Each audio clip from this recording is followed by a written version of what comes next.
And welcome to episode number 46 of the Unknown Games podcast. Welcome, one and all. This is the best day of all. I've got rhymes, I've got jokes. Everybody, let's go in for more.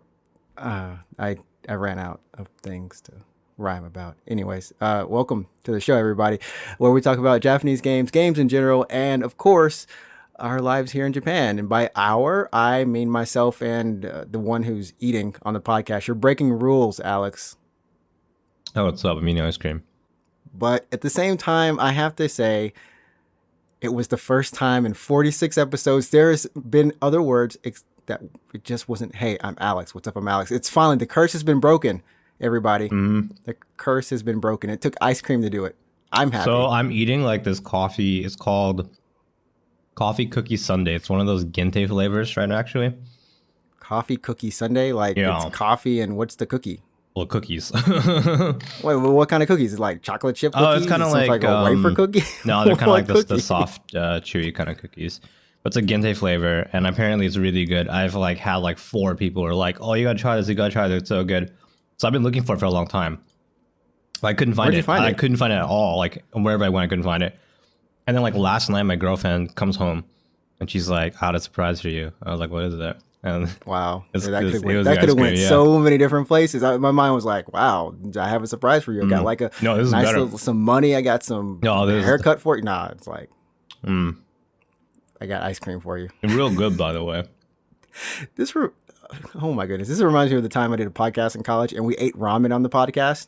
Yeah, was that fun? For a Thanksgiving episode, it was fun. It was great. It was great. Every once in a while, there'd just be like a. Okay, everybody. Well, it's what we do here. We eat a lot. I had McDonald's for dinner. That's like poor man's food compared to awesome ice cream. I had some ice cream last night and the night before. I just been kind of hankering for it. It's been hot, and we talked about it last week on the show. The heat don't stop, man. Ice cream's like a little treat. We had lunch actually. You and I. We had lunch last week or something, right? No, less than a week ago. No, it was last Friday. 4 days ago. Yeah. Yeah, it was last Friday, yeah. I had the cheese Roko Moko, which is one of those other Gente burgers right now. It was a lot better than the spicy Hawaiian burger. Yeah, the Hawaiian series they have going on right now. Anyways. Yeah, it was okay. No, that was good then. I had a Big Mac. Can't go wrong with a Big Mac. And I was just like, I don't know. I hadn't had a Big Mac in 5 months at least, 6 months or something. Probably the last time we had a Big Mac, which was last year, actually. Wait, we had a Big Mac? What do you mean we had a Big Mac? Did we have lunch? I felt like we had a Big Mac one time we went to McDonald's. So we went for lunch together and you had a Big Mac? Yeah. Remember, maybe that was Wendy's. It might have been either way. That mug was last year sometime, but that Big Mac was so good. Everybody, if you haven't had a Big Mac, you should definitely not go and have a Big Mac near you, because it probably is not going to taste the same now. Japan, they like to make it just like the picture. Everybody, it's like the picture, and that makes it so much better because you feel like it was loved and cared for. I'm just saying, love and care in your sandwich makes it much better.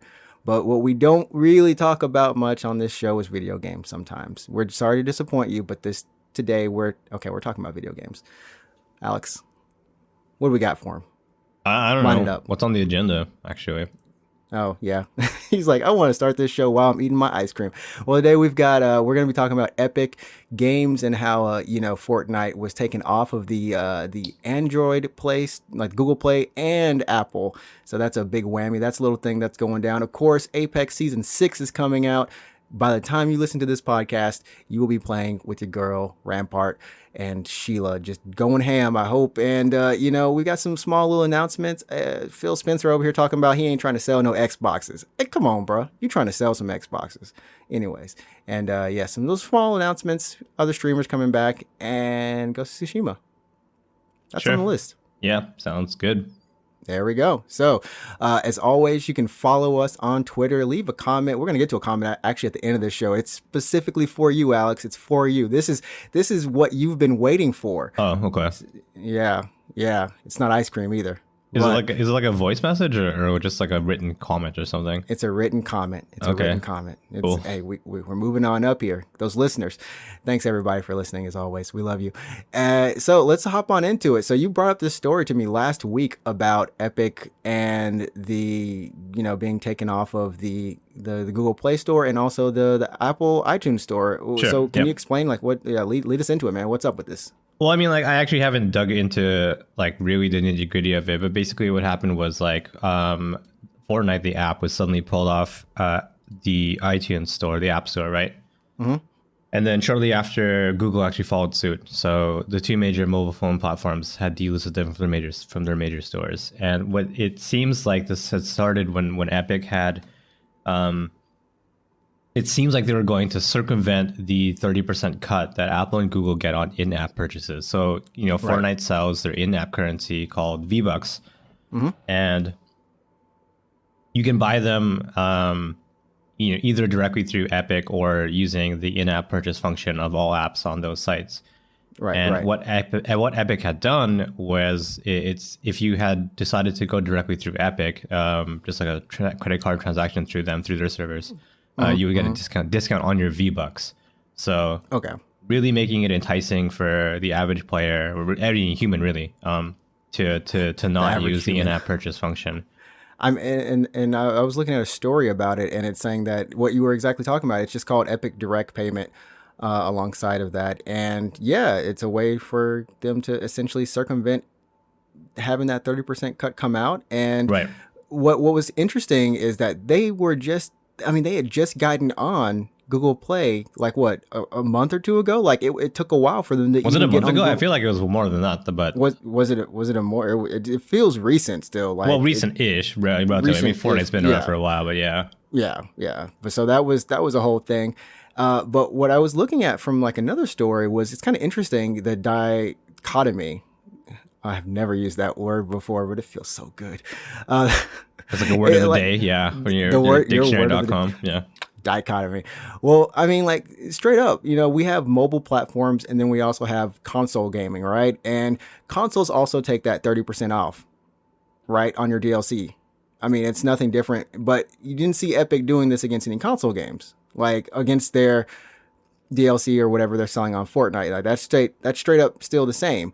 So it's in some ways, if you don't dig a little bit further, it can be kind of confusing. Like, why are they doing it on mobile versus PlayStation 4 and Xbox? Well, I don't know what Switch. the cut is for. Yeah, I don't know. Is it 30% the PSN if you buy anything on PSN as well? Yeah, it's a 30% cut apparently. Because like there's so many different sides to this argument, which is why I wanted to ask you about it, just to see where you stand or what you think about it. Because so from Apple and I guess Google's point of view, they said that like all apps are bound by the same rules. It doesn't matter who you are, it's big or small. If you want to get your app listed on our official storefront, you have to abide by these rules. And right. Yeah, like if you want to get your app on the store, like everyone has to agree to these rules. There are no exceptions, right? Right. And Epic, in their eyes, had broken the rules, so therefore they were delisted. And I think like Epic's point of view, or what their argument is, and I think this is fascinating actually, is like well, first they don't agree with the 30% cut. It's a lot. It's a big cut. I'll admit 30% is a lot of money. Yeah. I mean, when you consider that there's only 40 and 50% above that, that's like half off, like. Yeah. I'll admit, yeah, 30% is a pretty big cut. And if you're talking hundreds and thousands or millions potentially of just V-Bucks, 30% of a million is a lot of money. And I can understand where they're coming from. So that's Epic's argument. That I think, and I read it somewhere, that one of the arguments they made is, why is Apple unfairly targeting apps like Fortnite when you consider an app like Amazon? Amazon sells, or not, sorry, Amazon has an official iOS app. And if you choose to download it and log in, you can purchase anything on Amazon.com or .co.jp or whatever. But they can't take the 30% Yeah, and cut out of it? Apple doesn't take 30% cut. Now, I don't know.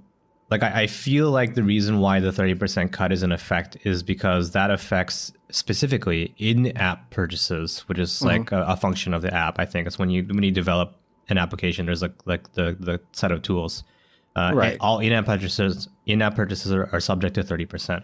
But what Amazon is doing, that's not an in-app purchase. That's something entirely, well, not entirely different. That's something different.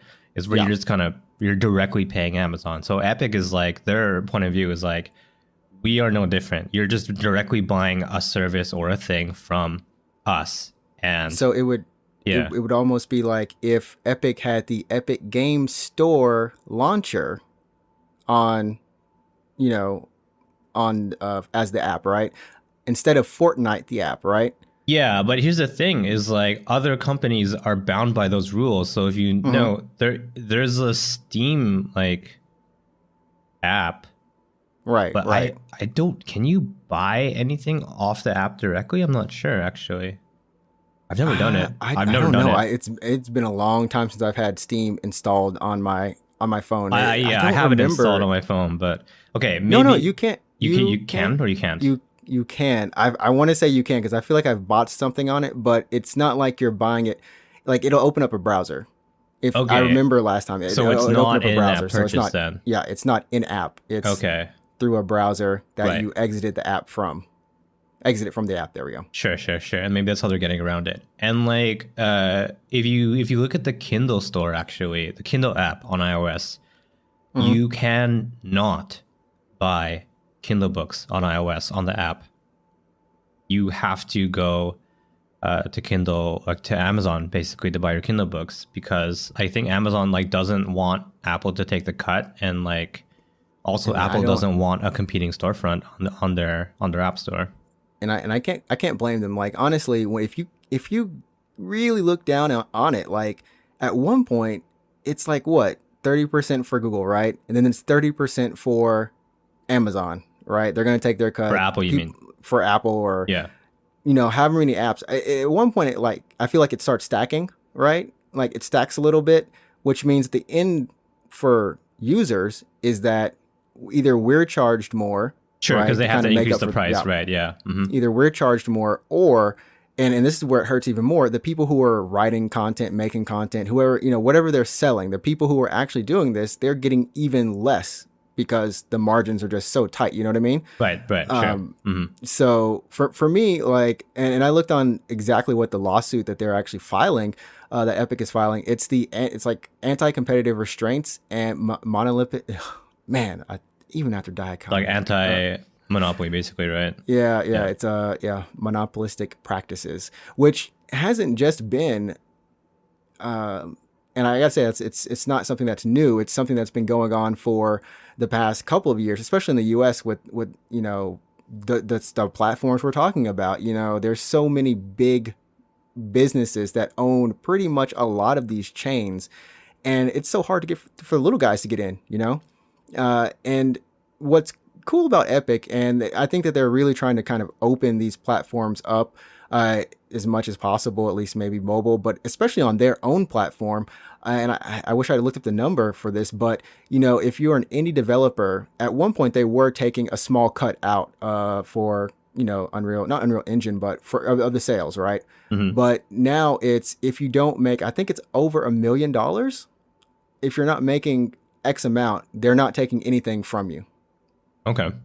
So they're really, at least in the public eye, trying to better the ecosystem in terms of for developers, and then also the platform that developers are using. Because if it's not Fortnite, but it's like some indie game that they're publishing, right? And they put that game on iOS or Android, right? That means that 30% has to come out if there's in-game, in-app purchases, right? So in some ways, you can see them kind of protecting the little guy if, they somehow get a game. I guess a game published by Epic wouldn't be a little game, but it would be a nice big game. Right. So that's like my view. I think overall it's a good thing. But what do you think? Is that something that you think in the long run is a good thing for mobile? Do you think it'll open up more companies to try to challenge this practice Yeah, I don't know. of Like, taking there's 30%? so many sides to it. So uh, like the reasons why both Apple and Google delisted the app was just basically that Epic had tried to circumvent the rules, and like the rules are the rules, which is why they delisted it. And it just like, because it's a private store, essentially Apple and Google have, it's their business, and like Mm-hmm. in the same way, like, just like they have the right basically to take the app down, right, for breaking the rules. It's kind of Right, right. their store. But and then Epic also has like,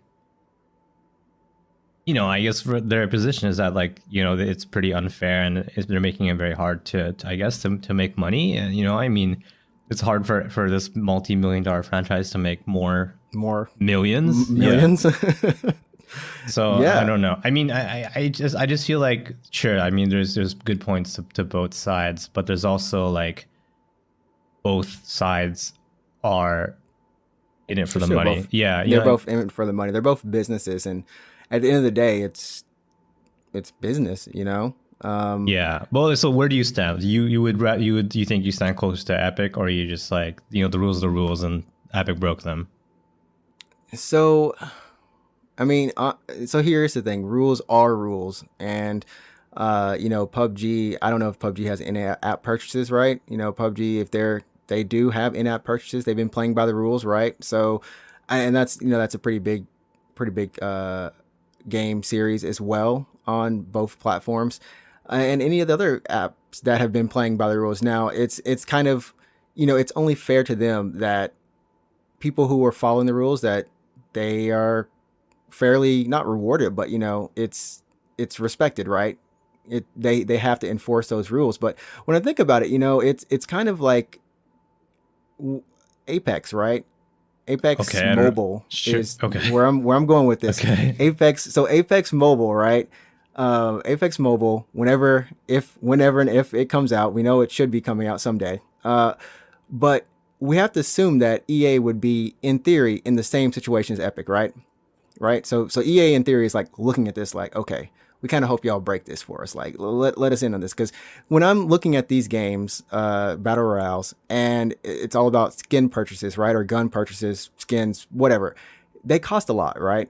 Yeah. They're like 11, 10, $17. They're more than I actually want to pay. And even for a battle pass, right? It's battle pass is fine, but it always feels like a little bit more than I want to pay personally. But hey, I'm playing the game for free.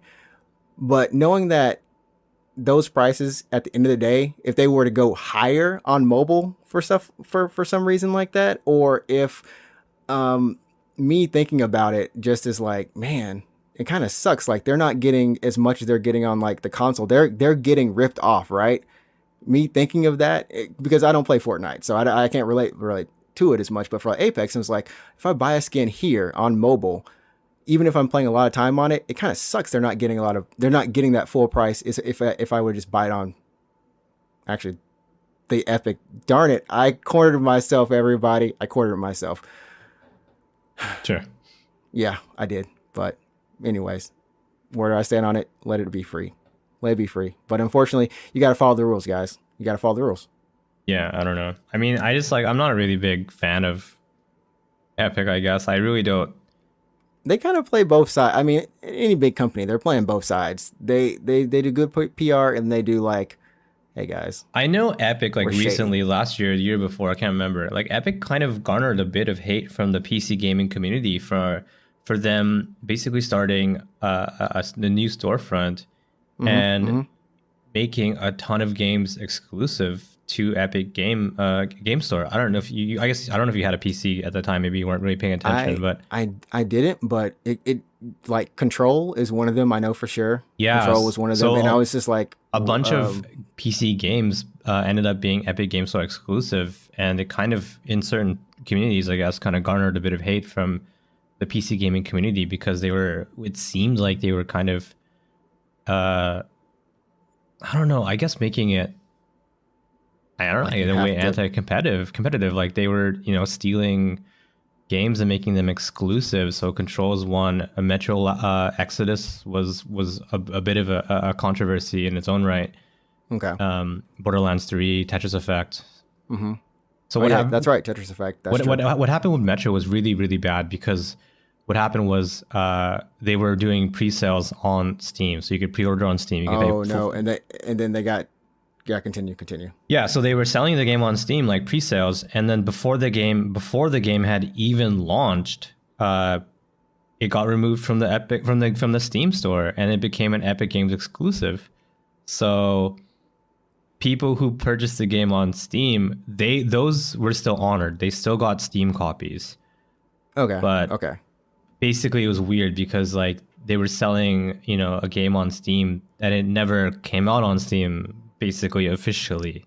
You know what I mean? Right. Which is, yeah, and that is very shady. And at the same time, like you can look at them getting those exclusives as a way of competitive, like a competitive advantage, because I mean, for the longest time there has not really been a competitor to Steam, and I think that was the exactly. was the thing people were kind of happy about, is that someone was finally trying to challenge Steam. But essentially Steam kind of ran its store and did what it did and still does what it does, and has a crap ton of games that they're trying to curate better. Now they have these points. There's a lot of stuff with Steam. There's a lot of stuff. There's a lot of fluff. And if I have to say anything about Epic, at least the store's not fluffy. I feel like the games that are there are, for the most part, a good selection of games. Sure. So yeah, Steam. I agree. Steam has gotten a little bit bloated in the last, let's say, 10 years, but.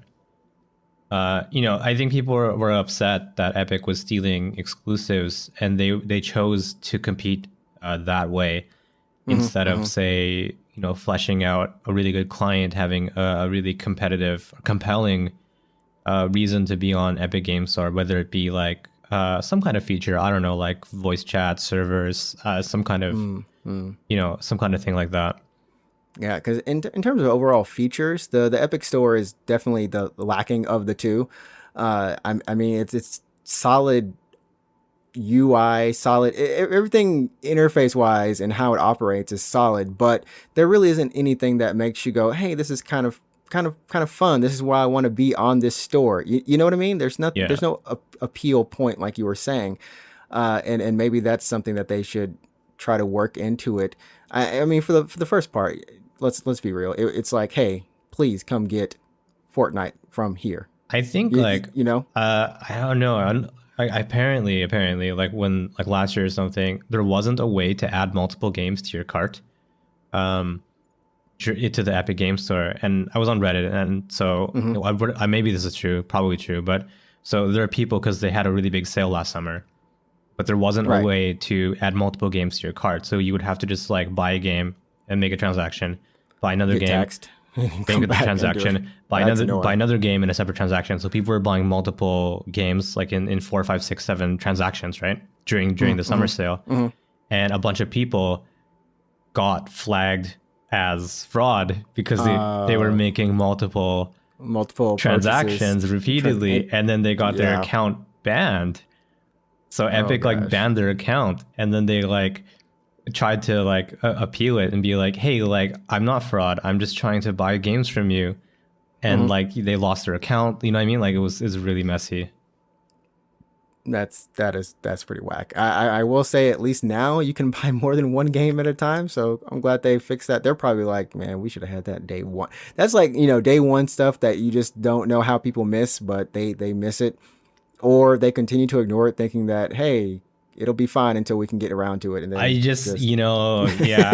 then boom. I kind of feel like they were just like, let's make a store. It's like, does the cart work? Good, the cart works. And then no one was just like, hey, can we add multiple games to a cart? No one thought about that or anything.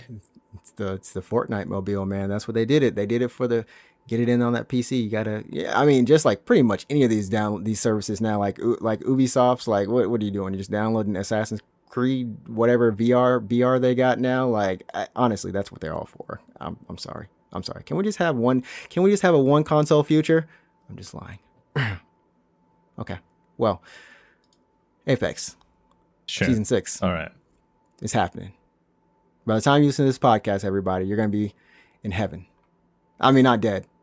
You know, you'll be playing a great, wonderful battle royale. I saw the trailer Apex. today. Finally, I saw. Well, because it actually no. yeah. I saw Rampart's trailer because that launched like 3 a.m. for us like this morning, and I actually was awake still. So, what did you think about it? I mean, in the trailer they showed off her abilities. Yeah. So she's got the let me go over to her awesome little page. I like her little page. She's got an amped cover. That's her tactical ability. So she builds a crouch cover wall, which deploys a full covered amped wall that blocks incoming shots while charging or amping up outgoing shots. Yeah. Okay. Oh man. So, is that amped? We don't know that's term AWOL. amped. That's AWOL from Titanfall. Okay. That's a so Titanfall it's thing, not the amp. It's not that pew pew pew pew pew pew. It's AWOL from Titanfall. Okay. So here's what I feel. I feel so the Volt is coming back to Apex, and I'm like, yes, Volt is coming back. That's Extended my boy. Energy mags. That's my boy. Because like Devotion is out of the package. I have the most kills with the Volt in Titanfall. Like that was my gun.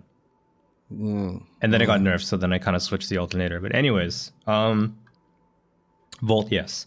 AWOL. I don't know how I feel about it. I don't know. Hey, Big Watson.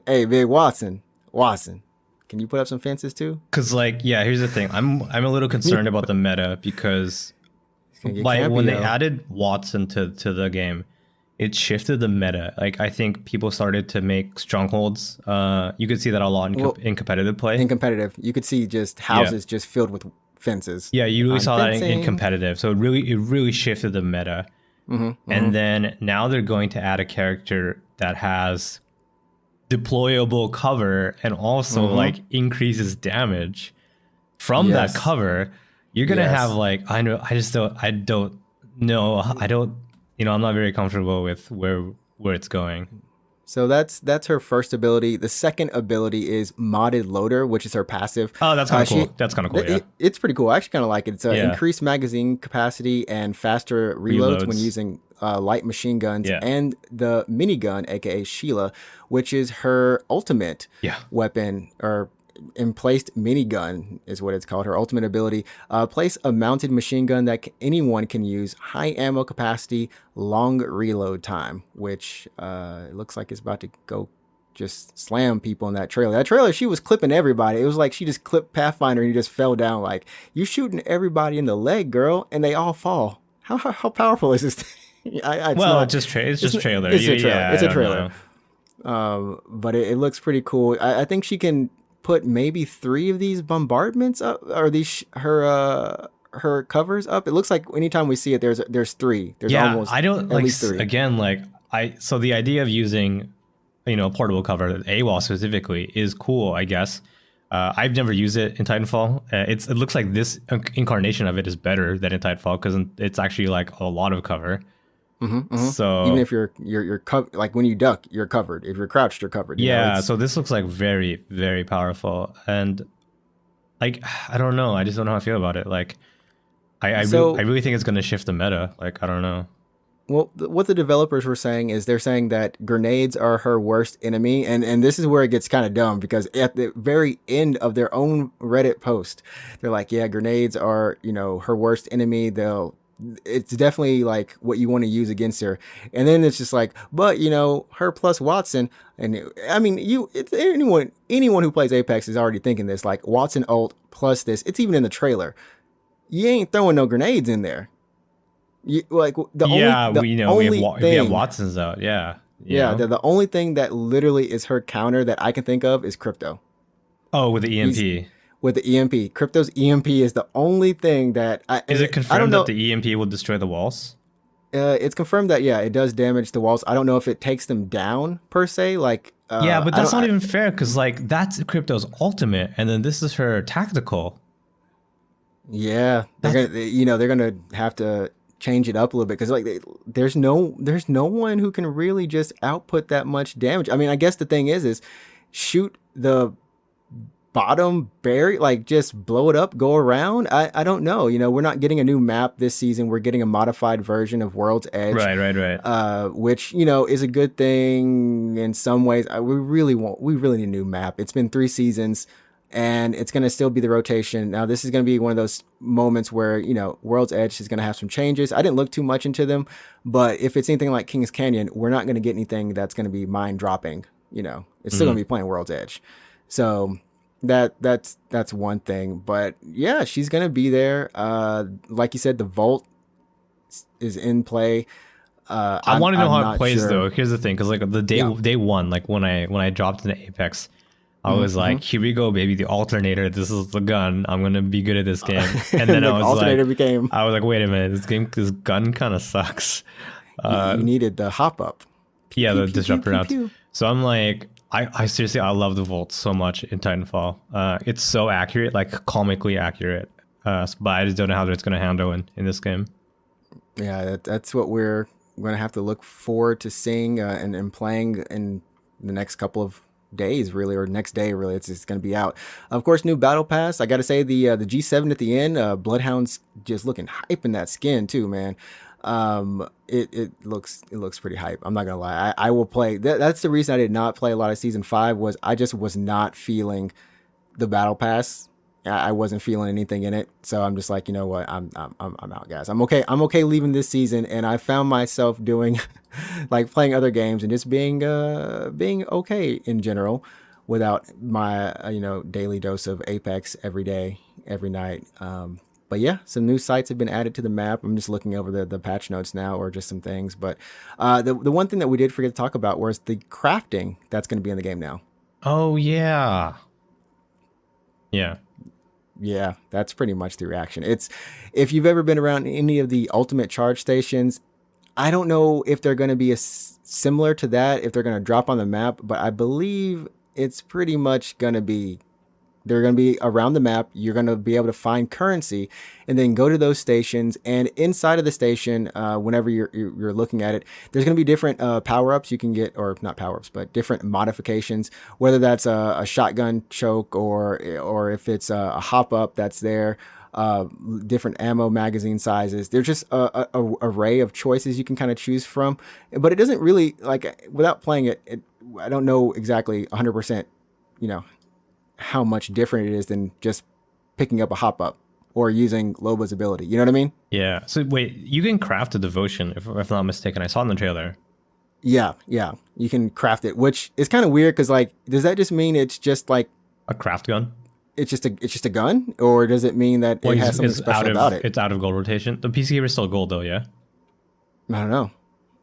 I mean, I'm going to assume they've taken it out since you can craft it. I don't know. I mean, gold weapons are kind of cool. I think gold weapons have their own kind of special appeal because it's like, it's kind of like getting a rare drop in a RPG or something. But yeah, it's good.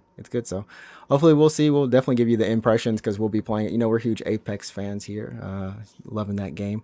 So Rampart, I love her design, love her. Gonna get ready to see some more of that.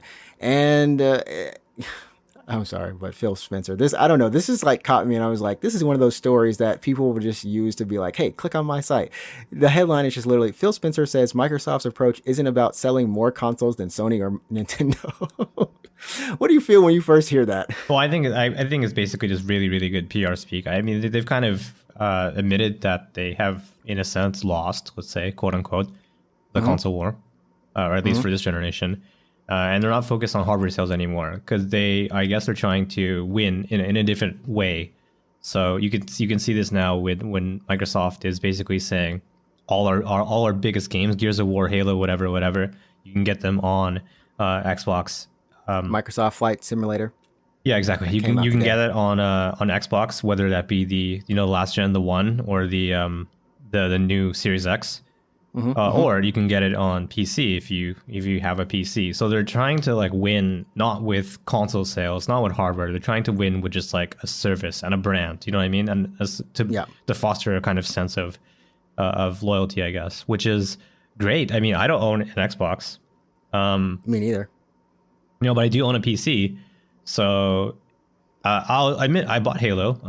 Not the new one, obviously. I bought the Master Chief Collection, the older ones, the remasters, because I never had an Xbox One growing up, and I did have a 360, so I did play 3 actually.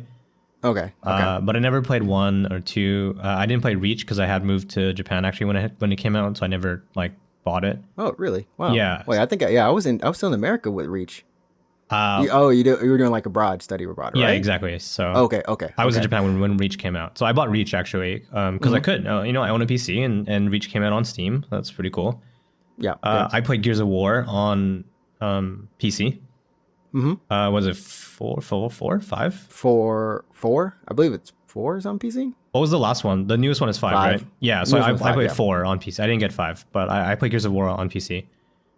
So that's great for people like me who maybe I enjoyed those games. I do. I enjoy those games. I just don't own an Xbox. So that's how they're going to attempt to, let's say, win in a different way. So yeah, it's definitely worth a shot. It's kind of a weird place that this was actually happening. I don't know who Gary Whitta is, but Gary Whitta's Animal Talking podcast is where Phil made this. Mr. Spencer made this remark. But like, yeah, his actual comment was, if selling more consoles than Sony and Nintendo was our approach, we wouldn't put our games on PC.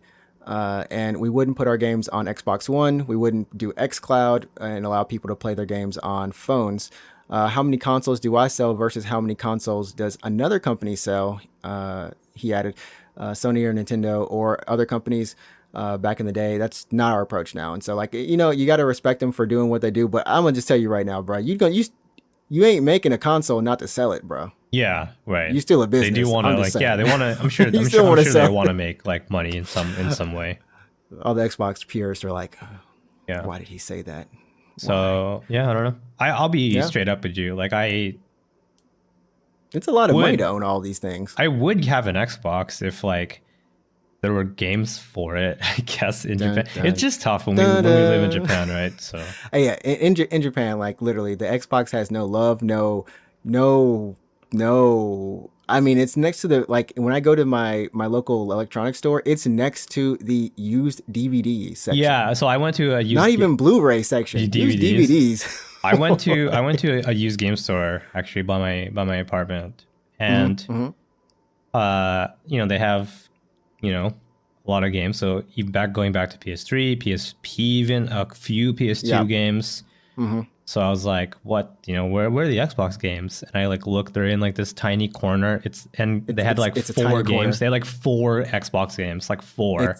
It's always a tiny corner. It's so like honestly, people, like if you come to Japan and you look up an Xbox corner, it looks like it should be discounted. It looks like the Vita corner in North America, basically. Yeah. Yes, that is perfect. It looks like the Vita corner. Like the Vita corner here looks just like flip it. Straight, still okay. Flip it. Because if you go to any store here, like the Vita corner is still pretty big, actually. And that console isn't even being made anymore. Yeah, it's not even being made anymore. And it's still pretty big. Like there's a lot of Vita games, actually. Like it's huge. If you go to like a book off in a major city, like in Tokyo, one of the bigger Tokyo book offs, there's like a friggin' like just aisle of Vita games. That's so true. Like, I mean, there's so many Vita games that didn't come out across in the US or just abroad, and for good reasons per se, I guess. It's the romantic dating simulator for a lot of people. But still, Xbox, man, no love. Like, seriously, I want to see Xboxes marked 50% off when I'm in the store. I'm like, I will buy you straight up if you 50% off. Oh my god, yeah, I was thinking because I have. They should be 50% off. I would love. Should be. You know what? If I went to a store and they're like, here, like if you buy this computer, you get a free Xbox, I'd be like, oh, sure, yeah, I'll take it. Sure. Well, let me go. I'll take it. I mean, because there are some good treasures in that ecosystem, which we hope that they'll be remaking. We know, Nier Automata, not Automata, but Nier Reincarnated. I'm forgetting these numbers. No, Replicant. No, number. Anyways, that game's getting remade, but that was previously only on Xbox and PS3, and and Blue. I don't know what I'm talking about. Were you gonna say Blu-ray? No, I was gonna say like what was that? What was the Blue Dragon? I mean, I don't want to play Blue Dragon. Blue Dragon was Xbox 360. Yeah. Someone might want to play Blue Dragon or I just want to play Lost Odyssey. I just want to play Lost. That game is really good. That's all we want. That's all we want, Microsoft. Stop investing. Put that on PC. Put that on PC right now. Put it on PC. Make it part of the strategy. Make it part of the strategy.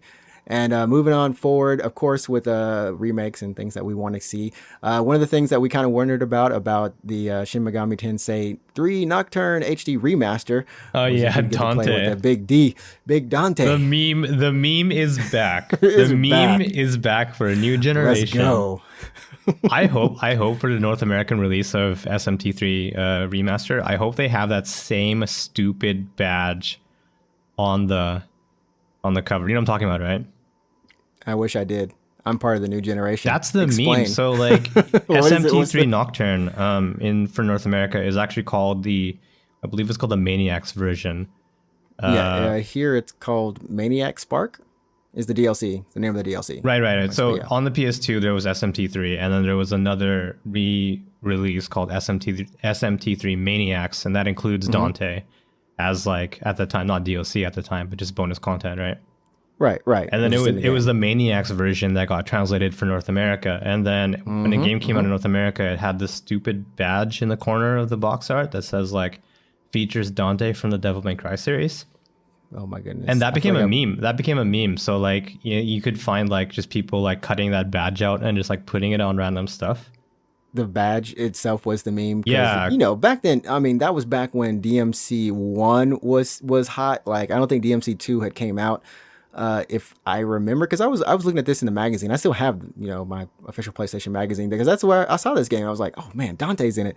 They had me. I was like, oh man, Dante's in this game. I want it. So that badge that I sent you on Discord right now, that just became That like was the badge I retweeted.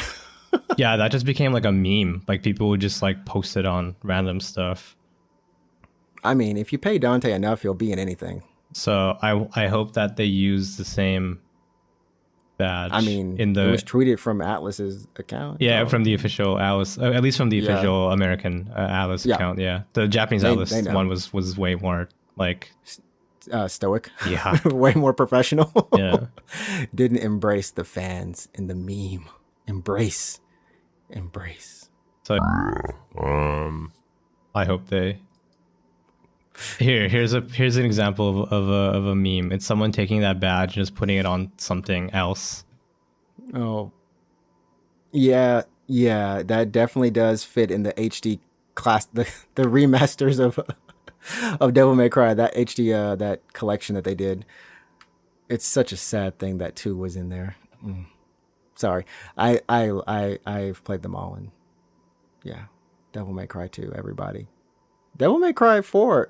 Oh no, 5. Yeah, 5. That would make sense. 4 would make even more sense, honestly. What are you I talking think 4 about? would be a great one, featuring Dante. Yeah, Devil May Cry 4 featuring Dante. yeah. He was 'cause, in you know, it. the half you had to. Yeah, I know. Yeah, he was featured in it. You know, that part that you had to play Nero, then you had to play Dante. Yeah, and you're like, you play as oh, Dante for and then you half played the game. Nero again. You You're play like, for half the "Fuck game this." with Dante. Yeah. This little Metal Gear Solid 2 twist. But moving on, Shroud is back on Twitch. If you haven't looked at him, if you ain't following the man already, not one of the 7.1 million people who are following the Human Aimbot, well, he's back on Twitch and streaming.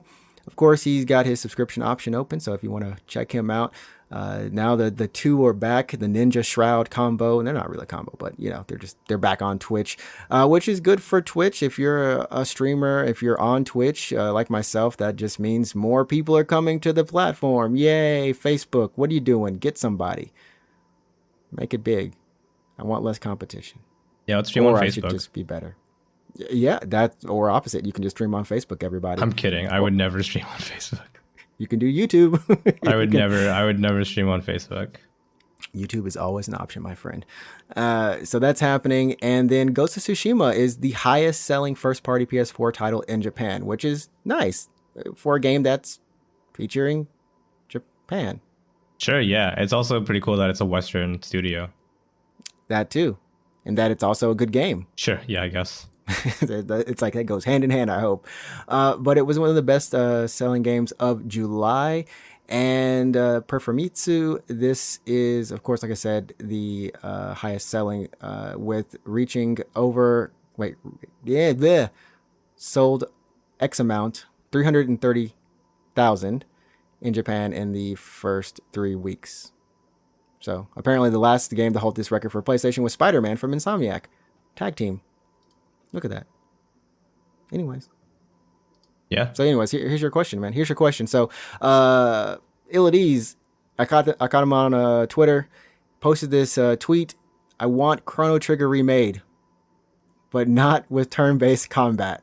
Maybe more like a Tales of Symphonia. Oh, that would be not Chrono What are Trigger. you thinking? What are you thinking though? What are you thinking? You tell us. Go play Chrono Trigger. I would say You want the like remake? You want the remake, man? no, I would. That'd be a bad idea.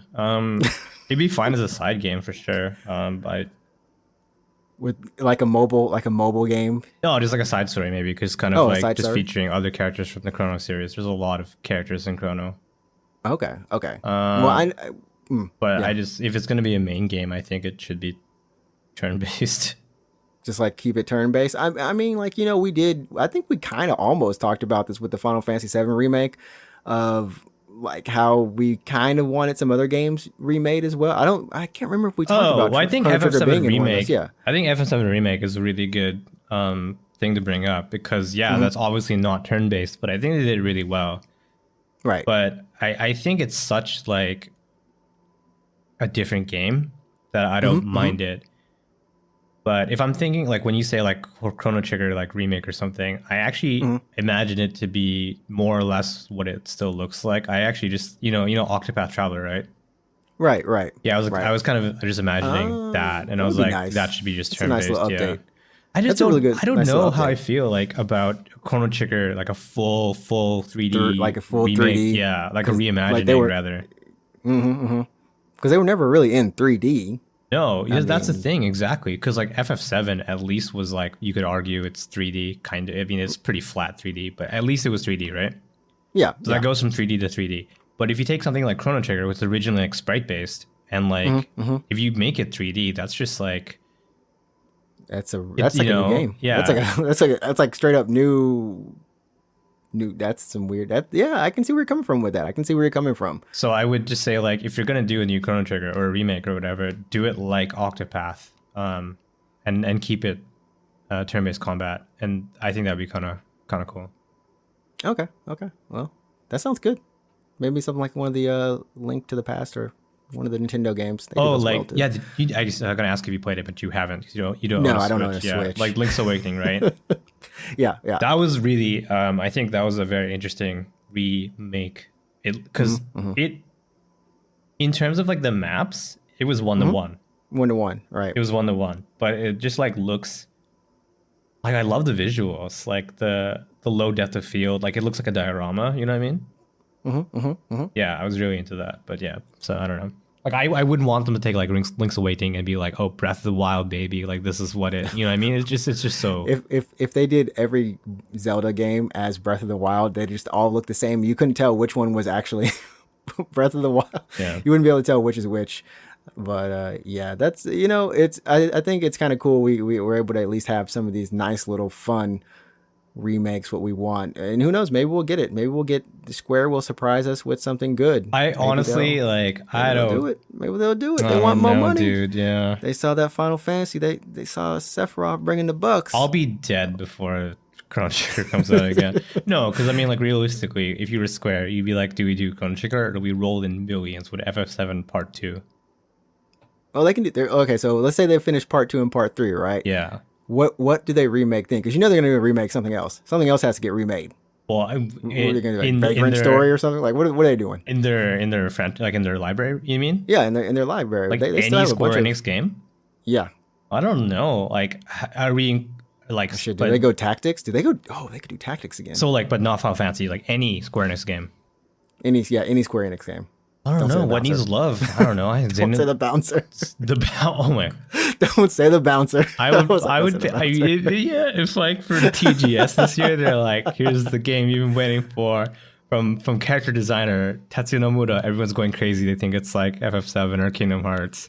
And then like the bouncer HD remaster. I'm like, oh shit, here it is.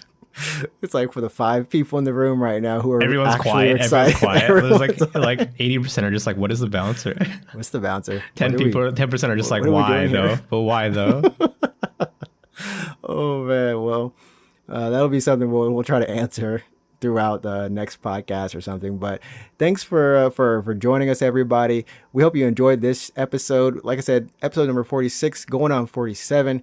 And I think I'll be doing a bonus episode with a guest of the show, filming this week, and then hopefully getting up next week. So then we'll have filming? that big. Are you doing a video podcast? Oh, sorry, recording. Okay. You guys don't want to see me on video. I have warts. Sure. That sounds weird. Yeah, Anyways, he actually has no face. I have no face. Yeah. I'm a no face person.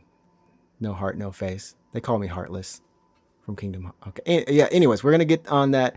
And we should be doing a VTuber special because I really do want to understand the powerful appeal of these weird.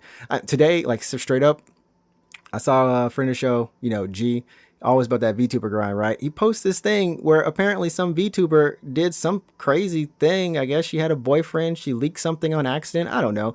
She had to do like an apology video. Yeah, so like she's most a real person. like most idols. She's a real person. I mean, she is a real person behind there, but let's face it. Who cares if she has a boyfriend?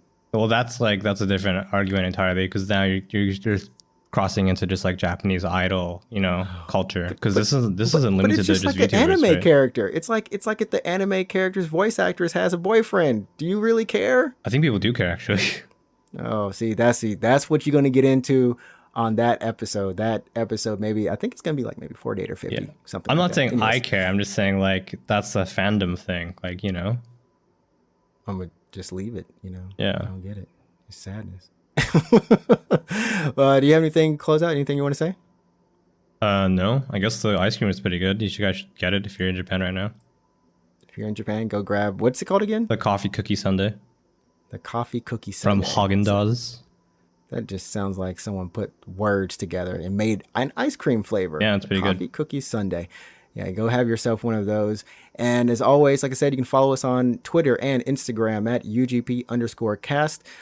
Leave a voice message on anchor.fm/UGPcast. We've got a voice message little part. You can leave us, say what you want. Say what you want about us. Let us have some love or tell us why you don't like us. I don't know. Just message us. Same thing on Twitter, too. And, of course, you can check us out on YouTube as well if you're more into YouTube versions of podcasts at Unknown Games Podcast. There we go.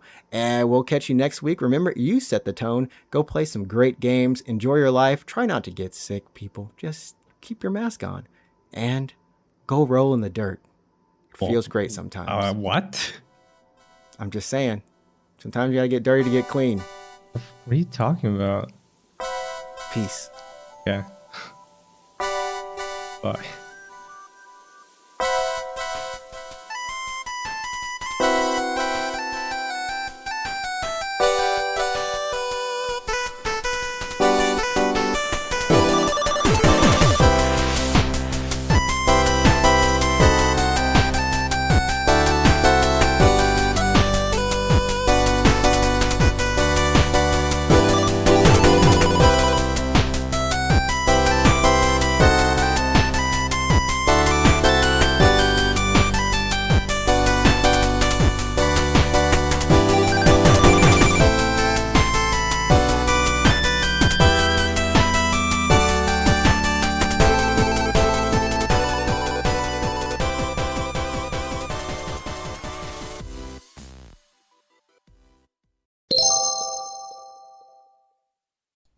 Hey, Adrian, never thought about making a podcast?